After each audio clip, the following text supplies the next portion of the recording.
Dr. Matt, one of the most important questions I hear from moms is this safe for me and my child? And not only is it the most important, it can be the most worrisome too, right? Because that's what keeps us up at night is this safe for my kids who I care the most about in the world? And that's really why I want to do this video, because I've been asked by a lot of moms about the safety of Tylenol in pregnancy. In fact, the one that's been most recent was a mom named Beth. She had just got pregnant. She struggled with migraines even before the pregnancy.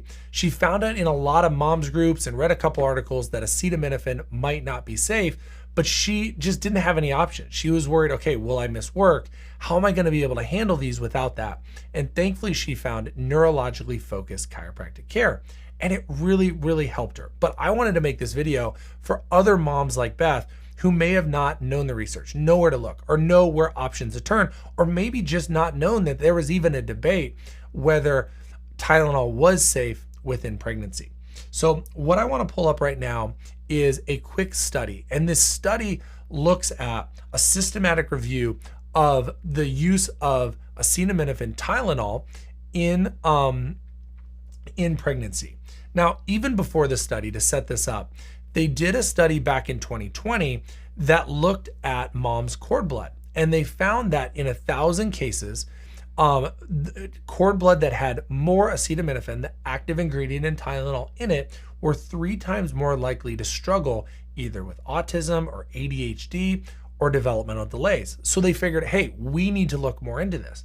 So they took this study I'm about to pull up now, and they actually looked at 13 other studies. So a culmination of about 70,000 different cases that they documented. And they actually found a 20% increased risk in the risk of neurodevelopmental issues like autism spectrum, ADHD among acetaminophen exposed children. So I want to pull up this study right here, because here's the title of it: a systematic review of the link between autism spectrum disorder and acetaminophen, a mystery to resolve. Systematic review, it's simply looking at 13 different studies over a broad spectrum. And this was over here in 2022. I want to scroll down here just to get to the summary of this. It talks about through all the methods and the results and the testing that they did. But in this discussion, they really looked at this main question: does acetaminophen affect neurodevelopment? Evidence from the observational studies. And it said this: well, analyzing our data, we found out that all studies were showing similar results. We found collective evidence from thousands of participants in 13 studies that acetaminophen during pregnancy is associated with several neurodevelopmental disorders, including ASD and ADHD. Now, I share this study with you not at all to scare you. And to be honest, just looking at one study doesn't necessarily prove a cause and effect. These retrospective studies look back at a lot of things, and there's some just ambiguity in all of them. But the reason I share this with you is to make you aware and let you know there are other options. If you struggle with pain, if you struggle with fevers, if you struggle with migraines and headaches and all these things where you would look to use something like Tylenol, we want to give you other options.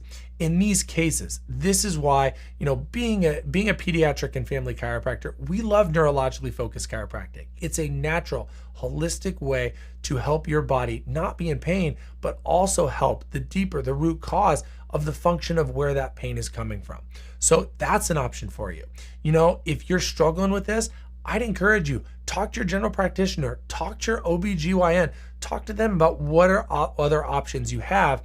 And if you have taken Tylenol or are taking Tylenol, use the absolute lowest dose possible just based on this study. Now, I know with anything, it can be very, very stressful to know what to do or what not to do. So we want to provide you with more resources. If you click the link in the bio, you can read a whole article on our site, the PXDoc site, that walks you through the research and how this is or isn't safe, along with a lot of other things and a lot of other options. We know that for your kids, safety is absolutely key. And there's an intricate puzzle that happens with kiddos that struggle with autism, that struggle with ADHD, that struggle with neurodevelopmental delays, and we're here to help. In fact, our office helps a lot of kiddos that struggle with those things, not by treating them or treating those by treating those conditions, but going after the causes. What we know is in conditions like autism, ADHD, sensory and neurodevelopmental delays,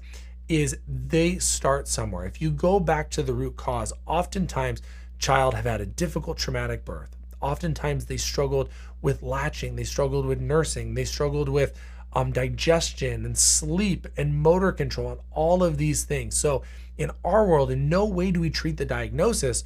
We go back and we say, okay, how can we help these milestones to be built, the sequence of those milestones to get better? So if you are just questioning, okay, is this medication safe?